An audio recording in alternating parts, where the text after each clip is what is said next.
Hello, everybody. Welcome back to By Amara. This is a weekly news show where I discuss contemporary events in the art and history fields. I'm your host and personal curator, Amara Andrew. The format for the show that I typically follow, that I typically don't follow, is one traditionally used by Western brides: something old, something new, something borrowed, and something blue. This week, though, we are going to have 3 something olds and 1 something new. So see, I'm veering off track as always. This week, we're going to be talking about a giant ancient kitty, the return of Nazi-looted artworks, return of the bog bodies, and guess how much Christie's auction house made last year. So we have all that and more coming up on this episode of By Amara, so let's get to it. So first, as always, I love to start with updates. I did take last week off, so I apologize. I didn't announce that properly. I was distracted having Jeff in studio with me, so that threw me off a little bit. But I did take last week off. It was very lovely. I was very excited to come back and keep doing my podcast. I guess I went for a quintessential art sort of look. I look like a beatnik today, I guess. I just need my beret and coffee and Jack Kerouac. But yeah, so happy after the holidays. You have survived. Yay! It's funny because the holiday season, like we celebrate Christmas, and it is actually my least favorite time of year. I do not like the holidays. There's so many expectations from everybody and everything. And it's never really like quite what you think it's going to be. It's not super fun. It's not blah, blah, blah. So I actually hate the holidays. They're super stressful and I just do not enjoy them. I always like the after holiday feeling where it's like, now I feel like I can actually enjoy Christmas, which is really fucked up.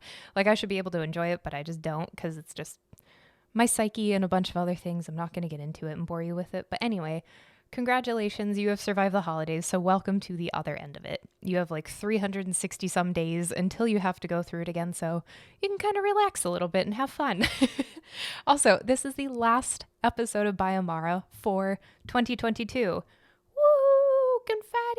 Yay! Yeah, so happy also last episode of 2022. I can't believe it's already that time of year. It's wild. I can't believe it's already gonna be 2023. It just doesn't feel right. I feel like I missed out on a couple years. I know with like COVID and everything, everybody feels like that, but it's just weird trying to sort of go back to normal, I guess. I don't know. I'm having trouble with it. I know a few other people that I know are as well. But also, this year's gonna be really special because I turn 30.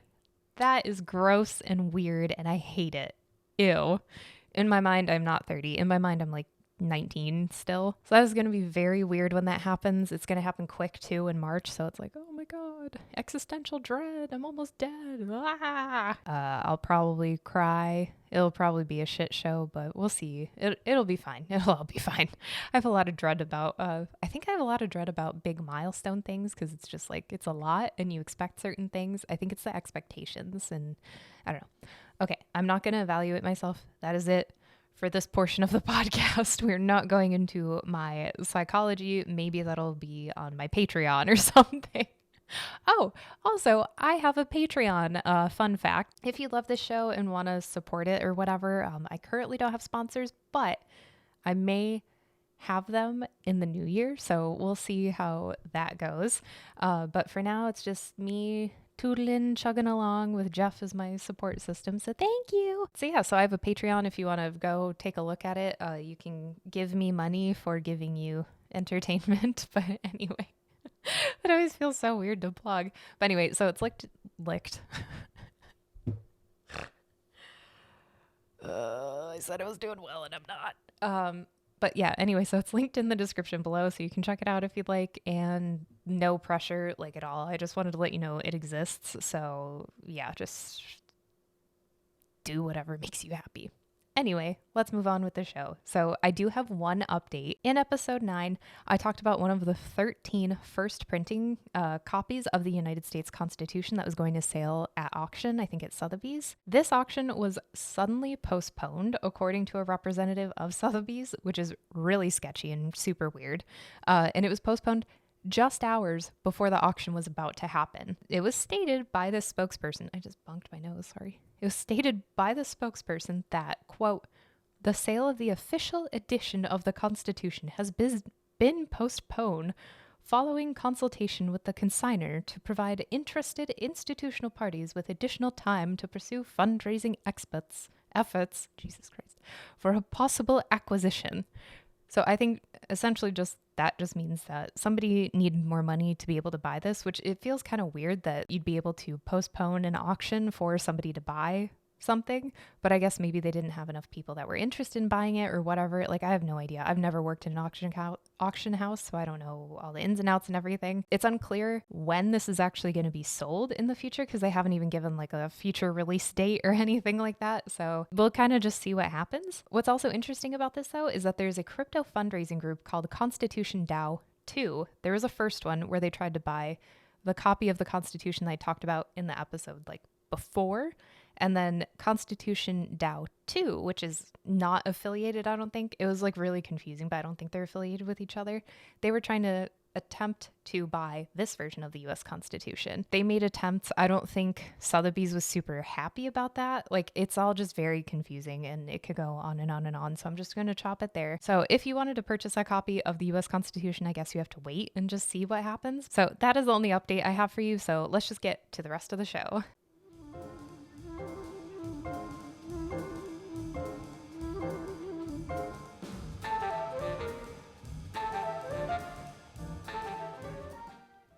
So like I said, we have 3 something olds. Our first something old. What is cuter than a little kitty? How about an ancient kitty that's about 33 feet in diameter?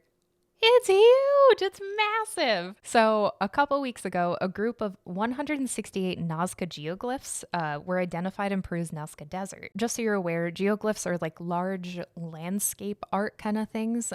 So it could just be designs, motifs, like actual like figural kind of things or whatever. These are typically made from stone, gravel, earth, or other sort of earth-related materials. This particular group, though, of geoglyphs that was just found date between 100 BCE and 300 BCE and included depictions of humans, camelids, which, for side tangent, I had no idea that camelids was actually a word, but camelids encapsulates camels, alpacas, etc., all those kind of similar looking things. It's a great description.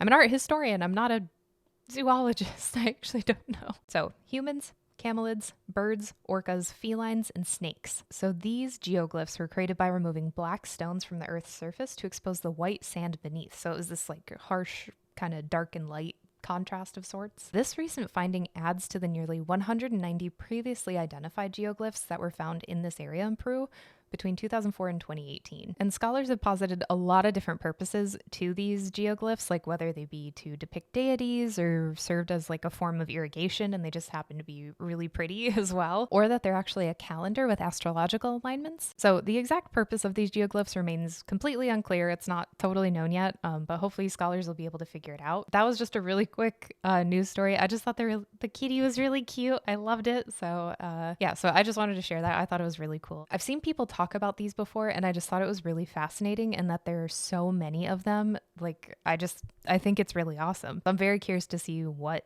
these actually mean, if there is even some purpose other than just like they look cool and they look pretty. Like, that's totally fine. So anyway, so very curious to see what happens. So on to our next story.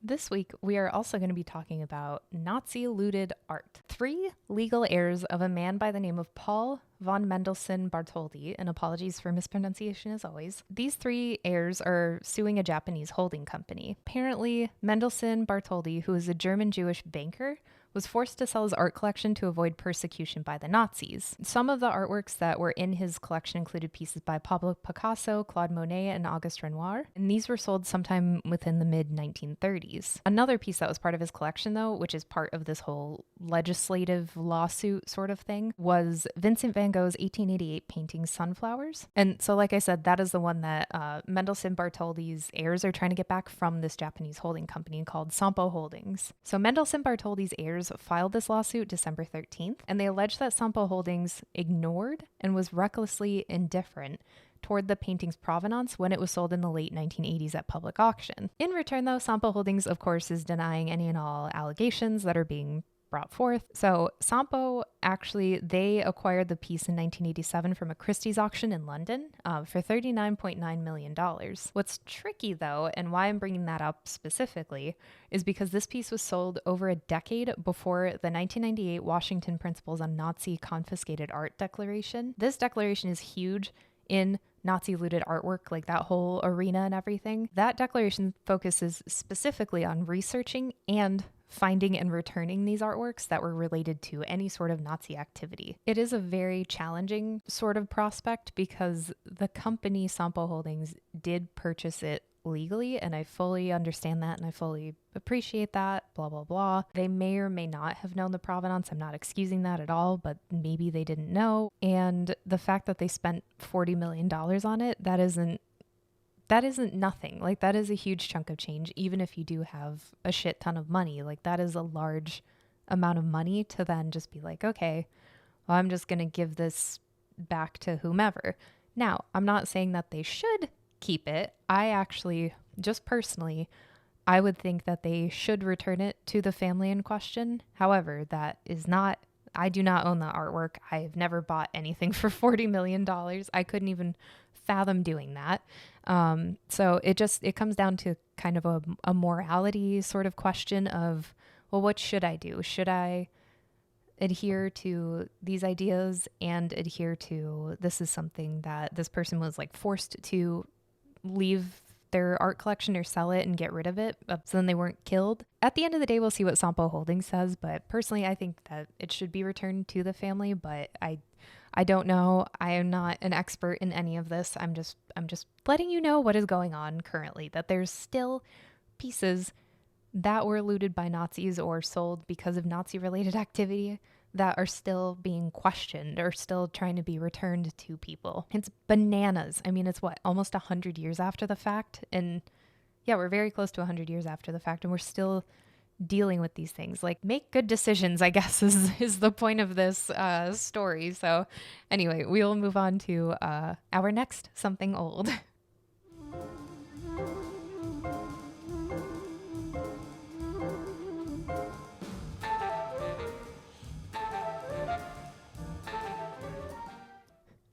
Sorry, I sniffed in the middle of that, and I'm pretty sure you just heard it, so I apologize.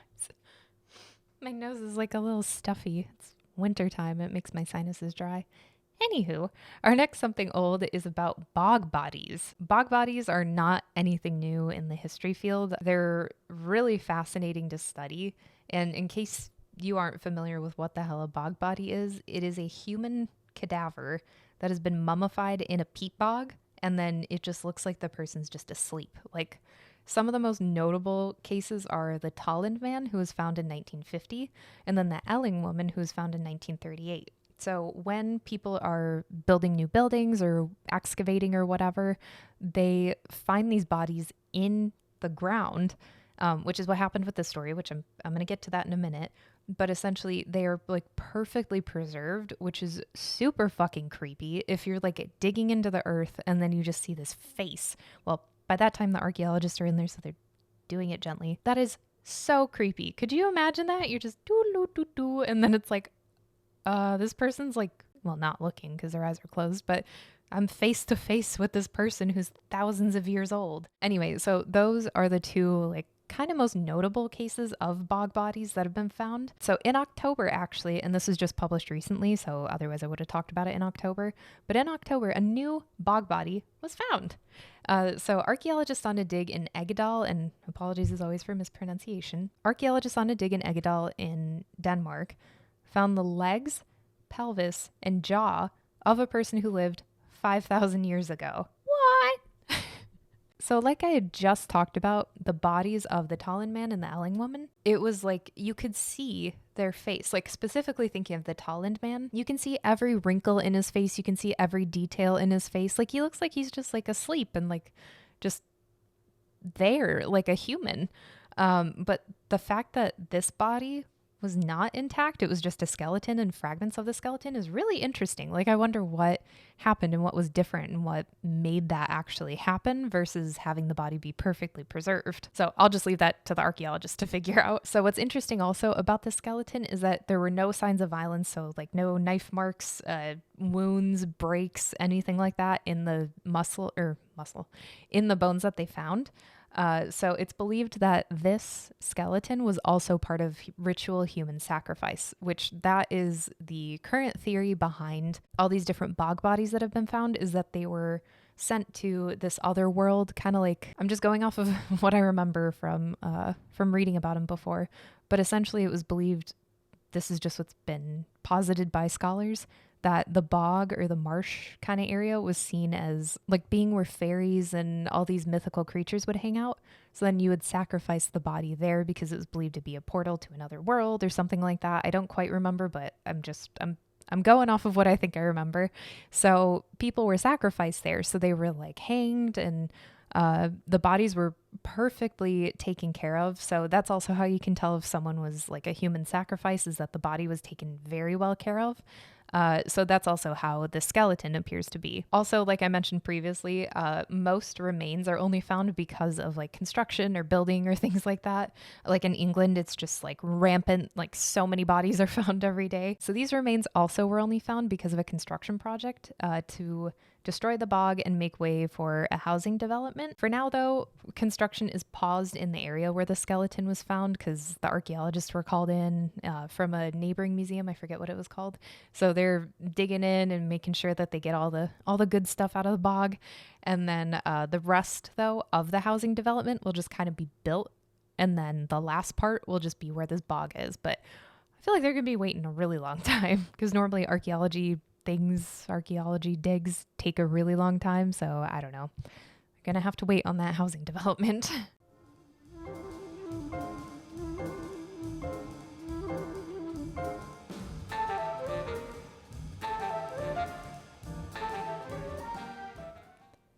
Guess how much money Christie's made in 2022?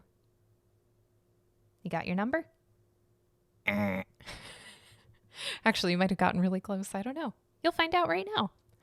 So, Christie's auction house in total for 2022 made 8.4 billion with a B as in boy, $8.4 billion.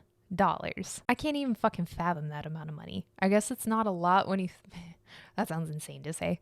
I guess it's not a lot when you think about how much things cost, but that's still so much money that people spent on essentially just collectibles with varying degrees of worth.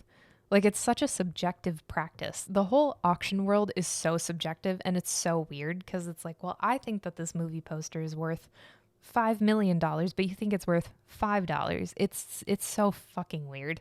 But it's very smart. It's just like luxury brands and everything, which is what Christie's shows themselves as. So it's just very interesting. It's a really interesting, weird little world. But you might be asking yourself, how did they get to the $8.4 billion? I will tell you. So I'm about to break things down a little bit with just a bunch of facts and figures, so get ready. It's really interesting. First, I have to talk about the Paul G. Allen collection. I talked about this collection back in episode 3, so like way back. We're now in 15. Can you believe it? The entire collection was slated to bring in about $1 billion. It actually brought in 1.6 billion. So already that's like 1/8, almost 2/8. So that is already almost 1/4 of the money just gone. Like, that just taken care of from this one freaking collection. That is bonkers. I can't get over it. That is just so much money. But anyway, I will not get too hung up on that.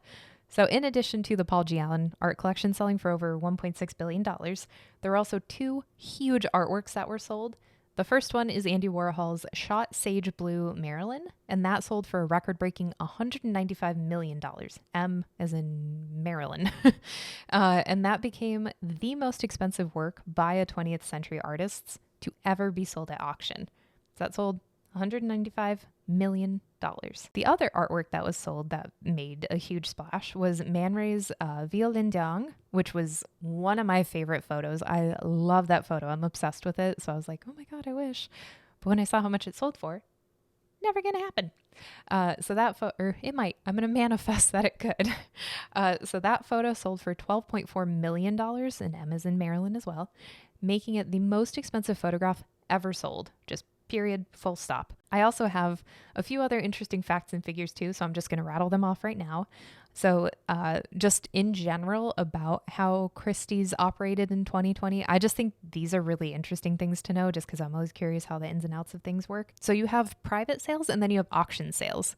So private sales for Christie's made up $1.2 billion of their revenue. So just like behind the scenes kind of things, you can just buy it and then it doesn't have to be a whole auction and you don't have to compete with people. The remaining like $7 billion came from live and online auctions. So clearly auctions are still doing really well. Those were like the main bread and butter for Christie's. So another little tidbit, the 20th and 21st century art category accounted for the bulk of earnings at $6.2 billion. So most people wanted 20th and 21st century art. I would like to see that broken down a little bit more. Like, okay, well, what decades sold best or what centuries even sold best? I would just be very like, which of the two centuries sold best? I would just be really curious to see, okay, is it like 1950s on? Is it kind of like a post-war sort of thing? Or is it contemporary art? Just like right now, what is going on? I just think that's very interesting. I also think it could help us all learn something from it. Again, I'm not an economist. I have no fucking idea what you're going to learn from it, but I just think it's really cool to see where people place all this value. And what's also interesting too is that about 40% of Christie's revenue came from the Americas, while 34% of sales came from Europe, the Middle East, and Africa. And then the Asia Pacific region made up the last 26%. So we have the Americas at 40%, Europe, the Middle East, and Africa, 34%, and Asia Pacific region made up 26%. Also, there were a lot of millennial buyers too, which I thought was pretty cool because then I was like, oh, maybe it's like crypto people or influencers or something. I would love one day to be able to buy some sort of amazing piece of artwork. I almost had a chance to buy a Rembrandt when I was in undergrad, but then I was like, I cannot afford to buy that. I would just love to own something just that I really truly love. I think it would be amazing. Not even thinking like an investment piece, but just something. I did see on Christie's website the other day that I could buy a George Gross painting, which I would love. I love George Gross's work. So I was like, ooh, that'd be kind of fun. It kind of wouldn't really go with our vibe though, unfortunately. So I'd have to figure out where to put that. Maybe in the bedroom. But I would fucking make room for that. Like I'll just fucking put it wherever. We'll just fix the rest of the house so then I can have that painting. But anyway, so I just thought all those figures are really interesting, especially going into 2023 and everything. So blah, blah, blah. So yeah, that will do it for this episode of Amara. Thank you so much for tuning in. I really appreciate you listening to me blab on and on and on about art and history and everything. Sorry, I almost just spit. Sorry. That was gross. Yeah, so just thanks so much for tuning in. Again, I have a Patreon in the description. I almost forgot. So if you want to help out, cool. If not, no pressure at all. I love you anyway, and I love everybody, so no matter what. And yeah, so thanks for watching, listening, liking, subscribing, and I'm Amara Andrew. Never stop creating. Oh, and Happy New Year! Okay, bye.